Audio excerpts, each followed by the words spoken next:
ஒரு emotional AV அப்படிங்கிற பேர்ல இன்னைக்கு எபிசோட ஓட்டிட்டாங்க. ஆனா லைவ்ல சில முக்கியமான விஷயங்கள் நடந்தது. அது எல்லாத்தையும் அப்படியே ஒண்ணா கலந்து கட்டி இந்த வீடியோல பாத்துரலாம். பட் வீடியோக்குள்ள போறதுக்கு முன்னாடி வீடியோ பக்கம் வந்து எல்லாரும் மறக்காம லைக் பண்ணிட்டு எத்தனாவது லைக் அப்படிங்கறத கமெண்ட்ல மென்ஷன் பண்ணுங்க. அது ரொம்ப முக்கியம். அது மட்டும் இல்லாம ஒரு முக்கியமான விஷயத்தை இந்த இடத்துல ஷேர் பண்ணணும் அப்படின்னு நினைக்கிறேன். நான் பிக் பாஸ் ரிவ்யூ பண்ணக்கூடிய முதல் சீசன் இதுதான். 0 சப்ஸ்கிரைபர்ல இந்த சேனல் ஆரம்பிச்சோம். பட் இப்ப 70,000 பேர், கிட்டத்தட்ட 70,000 பேர் இப்ப இந்த சேனலை சப்ஸ்கிரைப் பண்ணி பாத்துக்கிட்டு இருக்காங்க. அவங்க எல்லாத்துக்குமே ரொம்ப ரொம்ப தேங்க்ஸ். நான் இவ்வளவு தூரம் இந்த சேனல் வரும், இவ்வளவு சப்போர்ட் கிடைக்கும் அப்படின்னு எதிர்பார்க்கவே இல்ல. இவ்வளவு தூரம் நம்மள சப்போர்ட் பண்ண ஆடியன்ஸ்க்கு ரொம்ப ரொம்ப தேங்க்ஸ். அது மட்டும் இல்லாம இதுக்கப்புறம், அதாவது பிக் பாஸ்க்கு அப்புறம் நான் வீடியோ போடுவேனா போட மாட்டேனா அப்படிங்கிற மாதிரி சில பேர் கேக்குறாங்க. கண்டிப்பா ட்ரெண்டிங்ல இருக்கக்கூடிய கண்டென்ட் ஆகட்டும், அது மட்டும் இல்லாம சினிமா ரிலேட்டடான கண்டென்ட் ஆகட்டும், இந்த மாதிரி கண்டென்ட்ஸை நம்ம சேனல்ல தொடர்ந்து போடலாம் அப்படின்னு முடிவு பண்ணிருக்கேன். இதுவரையே பிக் பாஸ் பார்க்கறதுக்காக நம்ம சேனலை சப்ஸ்கிரைப் பண்ணி பார்த்தவங்க எல்லாரும் அந்த வீடியோக்கும் சப்போர்ட் கொடுக்கணும் அப்படிங்கறத இந்த இடத்துல ரிக்வெஸ்டா வச்சுக்கிறேன். நீங்க சப்போர்ட் கொடுத்ததுனாலதான் இவ்வளவு தூரம் நான் வந்திருக்கேன். கண்டிப்பா அந்த வீடியோஸ்க்கு உங்களோட சப்போர்ட் இருக்கும் அப்படின்னு நம்புறேன். வாரத்துக்கு 5 வீடியோவாவது குறைஞ்சபட்சம் வந்துரும். நைட்டு 8 மணிக்கு வர மாதிரி செட் பண்ணிருக்கேன். அடுத்த வாரத்துல இருந்து அதுக்கான வேலைகள் ஆரம்பிச்சிடும். கண்டிப்பா அதுக்கு உங்களோட சப்போர்ட் இருக்கும் அப்படின்னு நம்புறேன். சோ இப்போ இன்னைக்கு பிக் பாஸ்ல என்ன நடந்தது அப்படிங்கறத பாத்திரலாம். முதல்ல எந்திரிச்ச உடனே பிக் பாஸ் சொல்லிட்டாப்ல, ஃபைனலிஸ்ட் 5 பேர் இருக்கீங்க இல்லப்பா, நீங்க எல்லாரும் போயிட்டு க்ரூமிங் பண்ணிக்கலாம் அப்படிங்கிற மாதிரி அவங்களுக்கு முடி வெட்டுறது, ஃபேஷியல் பண்றது, இந்த மாதிரி வேலைகளை ஆரம்பிச்சு விட்டாப்ல. ஆனா இந்த இடத்துல மாயா லைட்டா பயத்துல தான் இருக்காங்க. வெளில போனா என்ன ஆகுமோ ஏதாகுமோ அப்படிங்கிற மாதிரி. இத்தனை நாள் கூட்டத்தோட இருந்தாங்க இல்லையா, அதனால அவங்களுக்கு பெருசா பயம் தெரியல. ரியாலிட்டியை பத்தி நினைச்சு கூட பார்க்கல. இப்ப வெளியில போனா என்ன ஆகுமோ அப்படிங்கிற ஒரு பயம் அவங்களுக்கே வந்துருச்சுன்னு வச்சுக்கோங்களேன். பூர்ணிமா வேற இந்த இடத்துல எனக்கும் விஷ்ணுக்கும் நடந்த பிரச்சனையில கூட எல்லாருமே என்னதான் திட்டுறாங்க அப்படிங்கிற மாதிரி நடுவுல நிறைய விஷயங்களை சொல்ல மாயா இன்னுமே பயந்துட்டாங்க. அதுக்கப்புறம் இந்த இடத்துல கூல் சுரேஷ், பிராவோ இவங்க எல்லாம் ஒன்னா உட்காந்து பேசும்போது, வெளியில போனாலும் அந்த டீம் அப்படியே தானே இருப்பாங்க. அந்த ஏ டீம் அப்படியே தான் இருப்பாங்க. மேபி விசித்ரா, கானா, பாலா இவங்க எல்லாம் வேணா தனியா இருக்கலாம், மத்த எல்லாருமே ஒன்னா தான் இருப்பாங்க அப்படிங்கிற மாதிரி இவரு சொல்ல, எங்க விசித்ராவும் அவங்க டீம் தானே அப்படிங்கிற மாதிரி மணி சொன்ன உடனே, இல்லப்பா அவங்க டீம்ல இந்த கேம்குள்ள இருக்காங்க, பட் வெளில போனா அவங்க எல்லாம் கண்டுக்க மாட்டாங்க அப்படிங்கிற மாதிரி கூல் சுரேஷ் போட்டு உடஸ்டாப்ல. அது வேணா உண்மைதான். ஆனா விசித்ராக்கு பயங்கரமான வன்மம் இருக்குங்க. அதை எபிசோட்ல வேற காமிச்சாங்க. அந்த இடம் வரும்போது சொல்றேன். இதுக்கப்புறம் எல்லாரும் க்ரூமிங் எல்லாம் முடிச்சுட்டு வந்த உடனே தான் பூர்ணிமா பொண்ணு ஒரு விஷயத்தை எல்லார்கிட்டையும் கேட்கலாம் அப்படின்னு வருது. அதாவது பி டீம் கிட்ட தினேஷ், விஷ்ணு, கூல் சுரேஷ் எல்லாம் உட்காந்துட்டு இருக்கும்போது, எதுக்காக தனியா இருக்கீங்க, எல்லாரும் ஒன்னா உட்காந்து சில் பண்ணும்போது நீங்க மட்டும் ஏன் எல்லாரையும் ஒதுக்கி வைக்கிறீங்க அப்படிங்கிற மாதிரி இவங்கள பார்த்து கேட்க, தினேஷ், விஷ்ணு 2 பேருமே கரெக்டா சொல்லிட்டாங்க. ஏமா தனித்தனியா இங்க சில பேர் வந்தாங்க, அவங்க கிட்ட நாங்க நல்லா தான் பேசணும், ஆனா நீங்க எல்லாம் குரூப்பா உட்கார்ற மாதிரி கலாய்க்கிற மாதிரி எங்களுக்கு தெரியுது, அதனாலதான் நாங்க வரல. நேத்து கூட விஷ்ணு அப்படி கலாச்சிங்க, அதுவும் அவங்க இருக்கானா அப்படின்னு எட்டி பார்த்துட்டு கலாச்சிங்க, அதெல்லாம் சரி பண்ற மாதிரி எனக்கு தெரியல. நான் பாட்டுக்கு அங்க வருவேன், நீங்க ஏதாவது சொல்லுவீங்க, நான் ஏதாவது கத்துவேன், எனக்கு இந்த பிரச்சனையே தேவையில்ல அப்படிங்கிற மாதிரி மூஞ்சில அடிச்ச மாதிரி சொல்லிட்டாப்ல. பூர்ணிமாவா அதுக்கு எதுக்குங்க தனியா இருக்கீங்க, மாயா பண்ண தப்பு தான் நான் ஒத்துக்கிறேன், பட் வாங்க அப்படிங்கிற மாதிரி கூப்பிட்டா வேணவே வேணாமா, தனியா இருந்தே நாங்க உருப்பட்டுக்கிறோம் அப்படிங்கிற மாதிரி ஒரு மூஞ்சில அடிச்ச மாதிரி சொல்லிட்டாப்ல. கூல் சுரேஷன் கேள்வி கேட்பாப்ல, நேத்து மாயா பண்ண சரியா தப்பா அப்படின்னு கேட்க, விஷ்ணுவும் கூட எந்திரிச்சு, ஆமா எனக்கு பிரச்சனையே தேவையில்ல, நான் வெளில போனேன் அப்படின்னா உங்களை கண்டுக்க கூட மாட்டேன், நான் என் வேலையை பார்த்துட்டு போயிட்டே இருப்பேன், அதனால நான் இப்படியே இருந்துக்கிறேன் விட்டுரு அப்படிங்கிற மாதிரி அவரும் சொல்ல, அதுக்கேத்த மாதிரியே மாயா அந்த பக்கம் வந்து கதவை தட்டுவாங்க. என்ன மாயா மாயா எல்லாம் பேச்சு அடிப்படுது, என்ன பேசுறீங்க அப்படிங்கிற மாதிரி கேட்க, கூல் சுரேஷ் காண்டாயிடுவாப்ல. பார்த்தல இதுக்குதான் சொன்னேன் போ அப்படின்னு சொல்ல, பூர்ணிமா வெளியில போயிட்டு மாயாவை கத்துவாங்க. ஏங்க இப்படி பண்றீங்க, எதுவா இருந்தாலும் நான் வந்து சொல்றேன் போங்க அப்படிங்கிற மாதிரி இவங்க துரத்தி விடுவாங்க. ஆனா பூர்ணிமா ஒரு 10 நிமிஷம் தனியா போயிட்டு அந்த சைடு விஷ்ணு கிட்ட பேசிட்டாங்க அப்படின்னா மாயாவால அதை பொறுத்துக்கவே முடியல. அது மட்டும் கிளியரா புரியுது. ஆனா இதுக்கப்புறம் லைவ்ல ஒரு சம்பவம் நடந்திருக்கும். தினேஷ் கிளியரா சொல்றாப்ல, இந்த பாருங்க இன்னும் 2 நாள் தான் இருக்கு, இந்த 2 நாளைக்குள்ள நம்மளை இழுத்து வச்சு நம்மள ஏதாவது ஒரு ப்ராப்ளத்துல மாட்ட வைக்கணும் அப்படின்னு அவங்க ட்ரை பண்றாங்க. அவங்க சோசியல் மீடியா டீம்லாம் வெளியில பயங்கரமா வெயிட் பண்ணிக்கிட்டு இருக்கோம், அப்படியே எல்லாத்தையும் கேப்சர் பண்ணி நம்ம பேரையே இந்த இடத்துல அழிச்சு விட்டுருவாங்க, அதனாலதான் அவங்க இந்த மாதிரி ஒம்புக்கு இழுத்துட்டு இருக்காங்க, அதனாலதான் நம்ம ஒதுங்கி இருக்கோம், இப்படியே இருந்துக்கலாம் அப்படிங்கிற மாதிரி எல்லாத்தையும் போட்டு உடஸ்டாப்ல. அதுக்கப்புறம் பிக் பாஸ் எல்லாரையும் கூப்பிட்டு உட்கார வச்சு, இது வரைக்கும் நீங்க எல்லாருமே இந்த வீட்டுல இருந்திருக்கீங்க, அதுக்கான ஒரு மொத்த தொகுப்பு அப்படிங்கிற மாதிரி எல்லார பத்தின ஒரு வீடியோ போட்டாப்ல. ஒரு எமோஷனல் ஏவி. உண்மையிலே இந்த ஏவி செமையா இருந்தது. பிரதீப்போட நிறைய மூமெண்ட்ஸ் இதுல இருந்தது.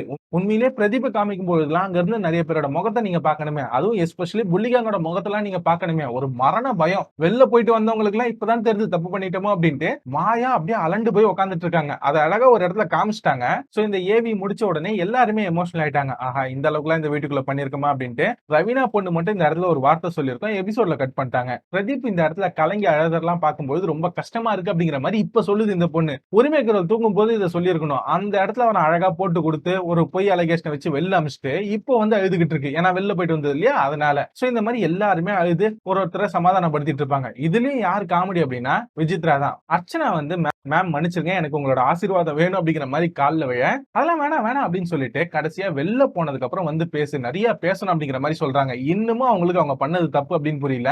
இந்த இடத்துல அர்ச்சனா கிட்ட பட்டும் படாம கட்டி கூட பிடிக்காம அப்படியே பேசிட்டு அங்க டைரக்டா மாயா கிட்ட போயிட்டு கடைசி ஒரு நாள் தான் ஜாலியா வீட்டுக்குள்ள இரு, அந்த ஒரு ஆள் கிட்ட மட்டும் ஜாக்கிரதையா இரு, ஆனா அவ ஏன் இப்படி இருக்கா அப்படின்னு மட்டும் எனக்கு தெரியல அப்படிங்கிற மாதிரி திரும்பவும் இந்த இடத்துல வன்மத்தை தான் கேக்குறாங்க. வெளில போனதுக்கு அப்புறம் பேசிக்கலாம் அப்படிங்கிற மாதிரி இவங்க முடிவு பண்றாங்க போல. எனக்கு தெரிஞ்ச அர்ச்சனா வெளில போனதுக்கு அப்புறம் யார் கூட வேணா சேரலாம், இந்த புள்ளி கேங் கூடயும் விசித்ரா கூடயும் மட்டும் சேரக்கூடாது அப்படிங்கறது என்னோட ஒப்பீனியனா இருக்கு. ஆனா இவங்களுக்கு பயங்கரமான வன்மம்ங்க.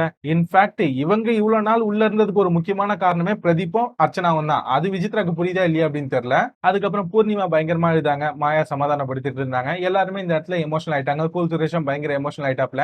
இதுக்கப்புறம் தான் நம்ம குட்டி குழந்தை ஜோவிகா ரொம்ப வன்மத்தை கக்கனாங்க. வெளில போற வரைக்கும் அவங்க விசித்ரா கூடயும் பேசல, அது ஓகே. அவங்களுக்குள்ள ஒரு பிரச்சனை வந்தது, வெளில போய் பார்த்தாங்க, அதெல்லாம் ஓகே. பட் உள்ள இருந்த அர்ச்சனா பக்கமே வரல. இன்ஃபேக்ட் வெளில போகும்போது கூட மத்த 4 பேர்கிட்டயும் சொல்லி ஆல் தி பெஸ்ட் அப்படின்னு சொல்லியிருப்பாங்க. அர்ச்சனா பக்கமே திரும்பல. அப்படி என்ன இந்த குட்டி குழந்தைக்கு வன்மம் அப்படின்னு தெரியல. நல்ல ட்ரைனிங் கொடுத்து அனுப்பிச்சிருக்காங்க போல. சோ கடைசியா ஸ்மால் பிக் பாஸ் எல்லார்கிட்டயும் பேசி நல்லபடியா போயிட்டு வாங்க அப்படின்னு சொல்லி ஒரு பாட்டை போட்டு ஆட வச்சு எல்லாரையும் அனுப்பிச்சு விட்டாப்ல. சோ இதுக்கப்புறம் இந்த வீட்ல இவங்க 5 பேர் தான் இருந்தாங்க. அப்புறம் இன்னொரு முக்கியமான விஷயம், அர்ச்சனா தான் வின் பண்ணிட்டாங்க, மணிச்சந்திரா தான் ரன்னர் அப் அப்படிங்கிற மாதிரி நியூஸ் எல்லாம் வந்துகிட்டு இருக்கு.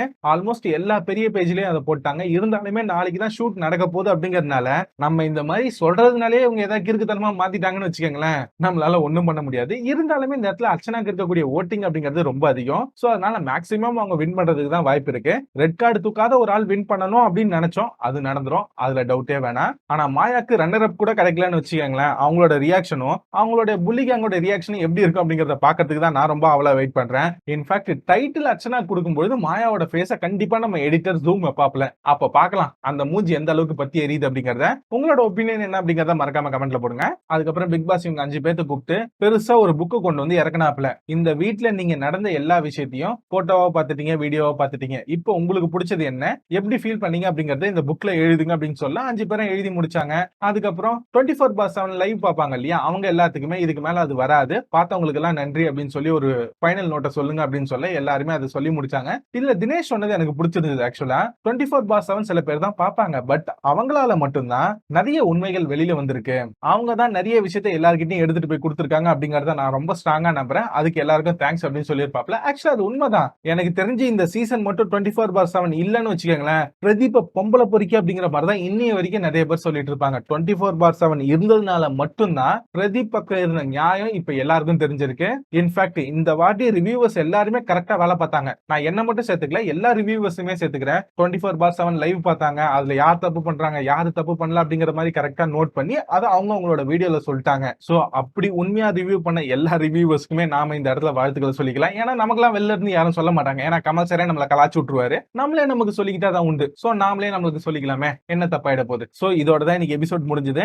அப்புறம் இன்னொரு முக்கியமான விஷயம், நான் முன்னாடியே சொன்ன மாதிரி இவ்வளவு நாள் நம்ம வீடியோ பார்த்த எல்லாருக்குமே ரொம்ப ரொம்ப தேங்க்ஸ். நாளைக்கு ஃபினாலே முடிஞ்சதுக்கு அப்புறம் அடுத்த வாரத்துல இருந்து சினிமா ரிலேட்டடான கண்டென்ட்ஸ், அது மட்டும் இல்லாம ட்ரெண்டிங்ல இருக்கக்கூடிய கண்டென்ட்ஸ், இது எல்லாத்தையுமே நம்ம சேனல்ல ஒரு நாள் விட்டு ஒரு நாள் அப்படிங்கிற பேசிஸ்ல நைட் 8 மணிக்கு அப்லோட் பண்ணலாம் அப்படின்னு முடிவு பண்ணிருக்கேன். இந்த சேனலுக்கு நீங்க எவ்வளவு சப்போர்ட் கொடுத்தீங்களோ, அதாவது இத்தனை நாள் போட்ட வீடியோக்கு எவ்வளவு சப்போர்ட் கொடுத்தீங்களோ அதே மாதிரி சப்போர்ட்டை அந்த வீடியோஸ்க்கும் கொடுக்கணும் அப்படிங்கறத இந்த இடத்துல ரிக்வெஸ்டா கேட்டுக்கிறேன். கண்டிப்பா நீங்க அதை பண்ணுவீங்க அப்படின்னு நம்புறேன். சோ இது வரைக்கும் வீடியோ பார்த்திருக்கீங்க அப்படின்னா கண்டிப்பா உங்களுக்கு இந்த வீடியோ பிடிச்சிருக்கும். போற போக்குல அப்படியே ஒரு லைக் போட்டு எத்தனாவது லைக் அப்படிங்கறத மட்டும் கமெண்ட்ல மென்ஷன் பண்ணுங்க. இதை நீங்க பண்ணீங்க அப்படின்னா நம்ம சேனல் இன்னும் நிறைய பேர்கிட்ட ரீச் ஆகும். சோ இதை பண்ணுவீங்க அப்படின்னு நம்பி இப்ப வீடியோ முடிச்சுக்கிறேன். நாளைக்கு ஃபினாலே வீடியோல உங்க எல்லாரையும் மீட் பண்றேன். Until then, bye bye, thank you guys.